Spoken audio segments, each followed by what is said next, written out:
আসুন শুনি মমতা ব্যানার্জি আবার কি বলছেন। বলুন তো, জ্যোতিবাবু সরে যাওয়ার পর কোনোদিন জ্যোতিবাবুর বাড়ির সামনে গিয়ে কেউ একটা স্লোগান দিয়েছেন?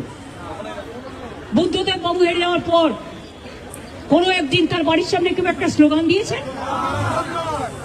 তাহলে আজকে আপনারা আমার বাড়ির সামনে লুম্পেন পাঠিয়ে বলছেন হার্ট অ্যাটাক হয়ে মর। আরে আমি এখন মরবো না যতদিন তোদের সরাবো না।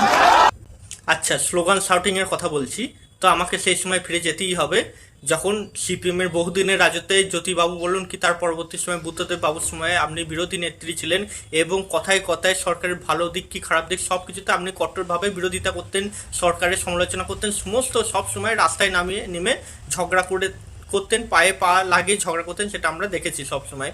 ইভেন তার জন্য জ্যোতিবাবু বা বুদ্ধবাবুরা কখনো সিপিএম দলের ক্যাডার বা সেই সময় সিপিএম এর হারমাত বাহিনী পাঠিয়ে কিন্তু আপনার বাড়ির সামনে স্লোগান শাউটিং করায়নি। তারা চাইলে অবশ্যই করাতে পারতো, কিন্তু তারা করায়নি। তার কারণ আপনি তাদেরকে অনেক সময় সিপিএম নেতা মন্ত্রীদের পার্সোনাল অ্যাটাক করেছেন, কিন্তু তারা কখনো কিন্তু আপনাকে পার্সোনাল অ্যাটাক করেনি। হ্যাঁ, হয়তো সিপিএম এর নেতা মন্ত্রীরা অনেক সময় হয়তো অনেক কথা বলেছে, কিন্তু যে আপনার বাড়ির সামনে গিয়ে স্লোগান শাউটিং দেওয়া, বলা যে চোর চোর চোরটা গায়ত্রী দেবীর মেয়েটা, এইসব কিন্তু কখনো কোনো রকম স্লোগান শাউটিং করেনি। এগুলো তো আপনার আমদানি করা, আপনি কখন আমদানি করলেন? এবার আমি সেই প্রসঙ্গে আসছি।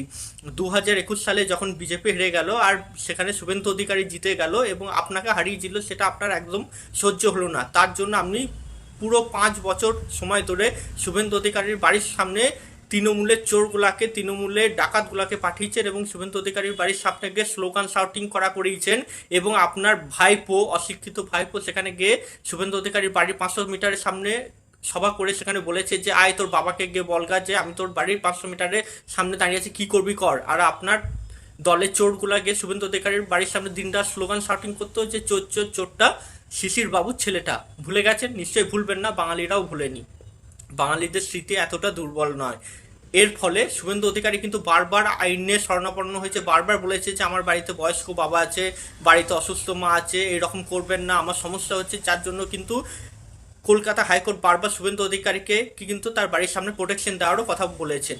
হয়তো ভুলে গেছেন বা আপনি হয়তো সবই জানেন, কিন্তু এখন ন্যাকামি করছেন, মিথ্যা কথা বলছেন, সেটা তো আপনার স্বভাব বলবেনই। কিন্তু আমরা কিন্তু বাঙালিরা সেই সব দিনগুলো ভুলিনি, কোনোদিনও ভুলবো না।